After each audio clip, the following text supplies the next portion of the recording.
Assalamualaikum warahmatullahi wabarakatuh. Perkenalkan, nama saya Eles Pikal, NIM 199010007 dari program studi D3 Analis Kesehatan Universitas Indonesia Timur. Nah, seperti biasa, saya akan menjelaskan sebuah materi. Ini adalah salah satu untuk memenuhi tugas dari mata kuliah Analisa Kimia Amami Teori. Oke teman-teman, langsung saja simak video berikut ini ya. Nah, berikut materi yang akan saya jelaskan yaitu analisis alkohol, analisis minyak, analisis karbohidrat, analisis protein, perhitungan kalori, pengertian perundang-undangan yang berhubungan dengan makanan, metode sampling yang berhubungan dengan makanan, analisis kadar air, pengendalian mutu, interpretasi hasil analisa makanan, analisis senyawa asing dalam makanan dan minuman, dan yang terakhir yaitu analisis bahan tambahan makanan. 1. Alkohol. Nah, mendengar kata alkohol, ini sudah tidak asing lagi ya bagi di kalangan masyarakat, terutama anak muda. Dalam kimia, alkohol atau alkanol adalah istilah yang umum untuk senyawa organik apapun yang memiliki gugus hidroksil OH yang terikat pada atom karbon yang beliau sendiri terikat pada atom hidrogen dan atau atom karbon lain. Nah, klasifikasi alkohol ini ditentukan oleh posisi atau letak gugus pada rantai karbon utama. Ada 3 jenis alkohol antara lain primer, sekunder, dan tersier. Primer yaitu alkohol yang gugus C-nya terletak pada 4 primer yang terikat langsung pada suatu atom karbon. Sekunder yaitu alkohol yang gugusnya terletak pada atom 4 sekunder yang terikat pada 2 atom, yaitu propanol. Dan tersier yaitu alkohol yang gugus C-nya terletak pada 4 tersier yang terikat langsung pada 3 atom 4 yang lain. 2. Minyak. Minyak adalah istilah umum untuk semua cairan organik yang tidak larut atau tercampur dalam air, tetapi larut dalam pelarut organik. Ada sifat tambahan lain yang dikenal awam, terasa licin apabila dipegang. Dalam arti sempit, kata minyak biasanya mengacu ke minyak bumi atau produk olahannya, minyak tanah. Nah, jenis-jenis minyak dilihat dari asalnya terdapat 2 golongan besar minyak. Minyak yang dihasilkan tumbuh-tumbuhan atau minyak nabati, dan hewan, minyak hewani. Dan minyak yang diperoleh dari kegiatan penambangan atau minyak bumi. Minyak tumbuhan dan hewan. Nah, minyak tumbuhan dan hewan semuanya merupakan lipid. Dari sudut pandang kimia, minyak kelompok ini sama saja dengan lemak. Minyak dibedakan dari lemak berdasarkan sifat fisiknya. Pada suhu ruang, minyak berwujud cair, sedangkan lemak berwujud padat. Penyusunnya bermacam-macam, tetapi yang banyak dimanfaatkan orang hanya yang tersusun dari 2 golongan saja, yaitu gliserida dan atau asam lemak, yang mencakup minyak makanan atau minyak masak atau minyak sayur serta minyak ikan. Bahan baku industri sabu, bahan campuran minyak pelumas, dan bahan baku biodiesel. Golongan ini biasanya berwujud padat atau cair pada suhu ruang tetapi tidak mudah menguap. Kedua, ada terpena dan terpenoid yang dikenal sebagai minyak atsiri atau minyak eteris atau minyak esensial, bukan asam lemak esensial, dan merupakan bahan dasar wangi-wangian atau parfum. Dan minyak gosok, golongan ini praktis semuanya berasal dari penyembuhan aromaterapi. Dan minyak ini memiliki aroma yang kuat karena sifatnya yang mudah menguap pada suhu ruang sehingga disebut juga minyak aromatik. Nah, jenis-jenis lemak dan minyak dapat dibedakan berdasarkan sifat-sifatnya.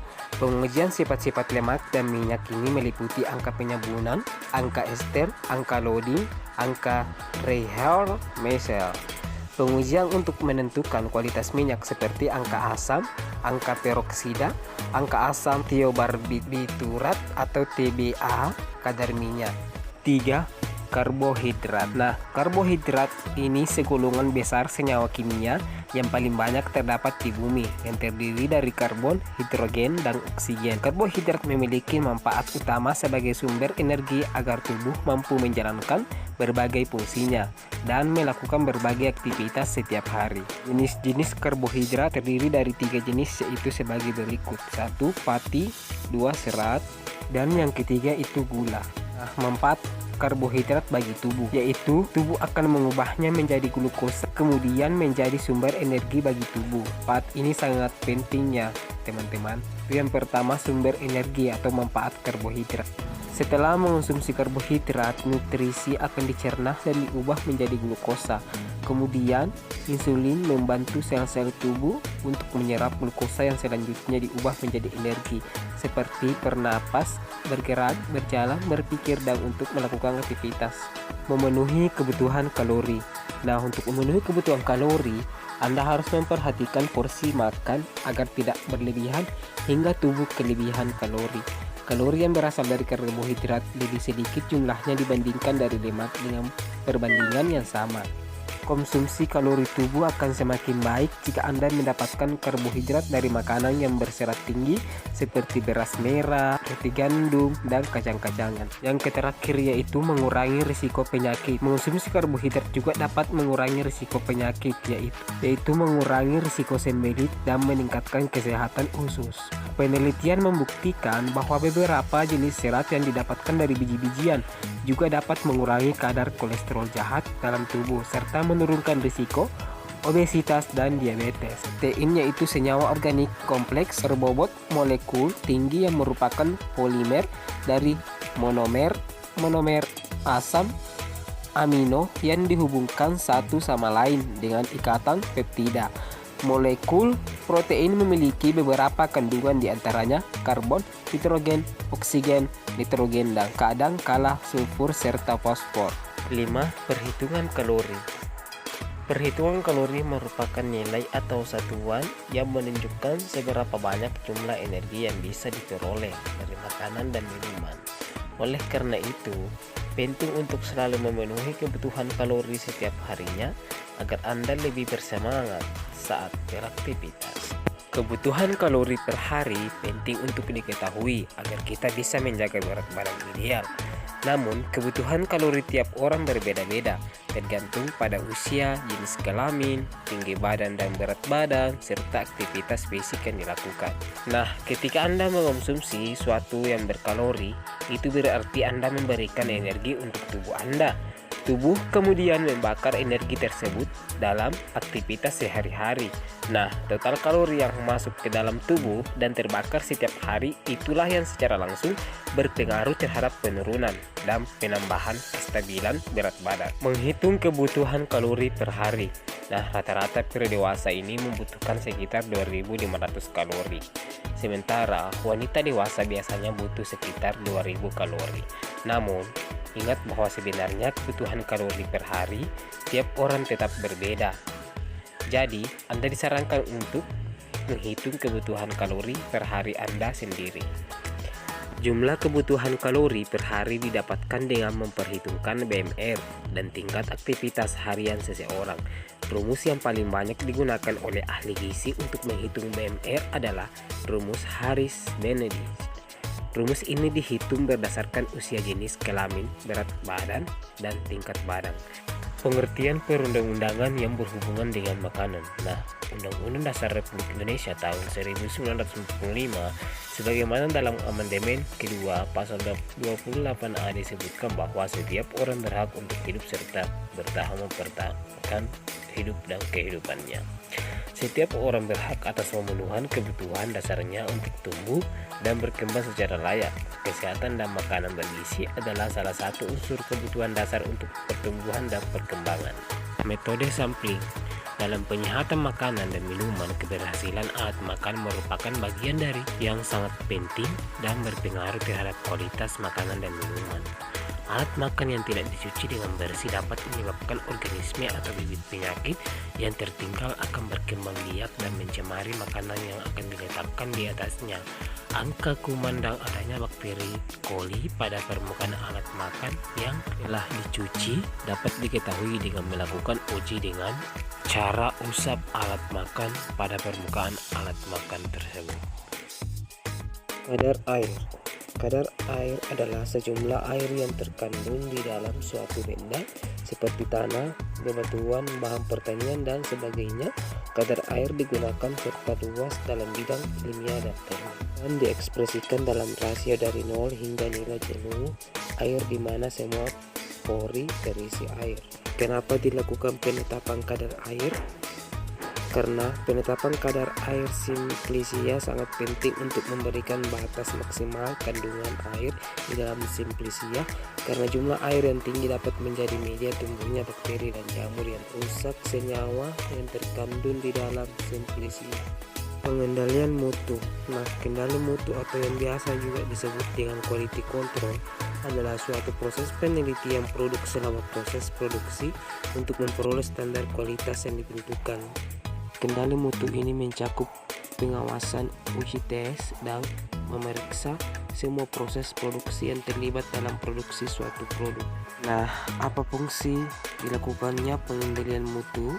Pengendalian mutu pangan ditujukan untuk mengurangi kerusakan dan atau kegagalan pada hasil produksi berdasarkan penyebab kerusakan tersebut. Interpretasi hasil analisa makanan. Nah, karakterisasi bahan sangat penting untuk makanan dan minuman. Hal ini digunakan hampir setiap tahap rantai produksi makanan. Beberapa teknik analisa tersedia untuk melakukan penilaian berbagai karakteristik produk makanan dan minuman dalam hal struktur, komposisi, sifat fisikokimia, dan karakteristik sensorisnya. Teknik ini banyak digunakan oleh produsen bahan makanan, peneliti dan analisis makanan yang berdedikasi untuk memastikan kualitas produk, keamanan, dan efisiensi proses. Nah, saya mengambil contoh coklat karena memberikan hasil produk yang terkendali dan mengoptimalkan biaya serta kepuasan konsumen. Rasa dan tekstur coklat adalah hal yang paling penting bagi konsumen. Bagi pabrik, konsisten produk, kontrol kualitas, dan produk yang biaya sangat penting untuk menjaga reputasi merek. Memahami, memantau, dan mengendalikan ukuran partikel dan bentuk partikel di udara atau cair adalah faktor kunci dalam memastikan produksi yang konsisten dan kualitas tinggi, seperti mengatur aliran dan sifat teknologi coklat. Salinitas, kokoa, butter, dan gula dapat dikaitkan dengan coklat yang berkilat dan usia simpan. Analisis senyawa asing dalam makanan dan minuman. Cyanobiotik merupakan senyawa asing yang tidak dibutuhkan oleh tubuh sehingga perlu detoksifikasi atau dinetralkan. Proses penetralan ini dilakukan dengan penghancuran zat kimia dan logam berbahaya. Berbagai dari dalam dihasilkan oleh tubuh maupun luar tubuh diperoleh dari makanan dan lingkungan. Detoksifikasi cyanobiotik terdiri dari dua fase, yaitu fase 1, pengubahan zat berbahaya menjadi bentuk yang kurang berbahaya dikatalis oleh monoksigenase, dan fase kedua, pengubahan cyanobiotik menjadi zat yang larut dalam air atau fase konjugasi. Analisis bahan tambahan makanan. Aditif makanan atau bahan tambahan makanan adalah bahan yang ditambahkan dengan sengaja ke dalam makanan dalam jumlah kecil dengan tujuan untuk memperbaiki penampakan, cita rasa, tekstur, dan memperpanjang daya simpan. Selain itu dapat meningkatkan nilai gizi seperti protein, mineral, dan vitamin. Fungsi dari bahan tambahan makanan ini adalah dapat memberikan kesan menarik bagi konsumen, menyeragamkan warna makanan, menstabilkan warna, menutupi perubahan warna selama proses pengolahan, dan mengatasi perubahan warna selama proses penyimpanan.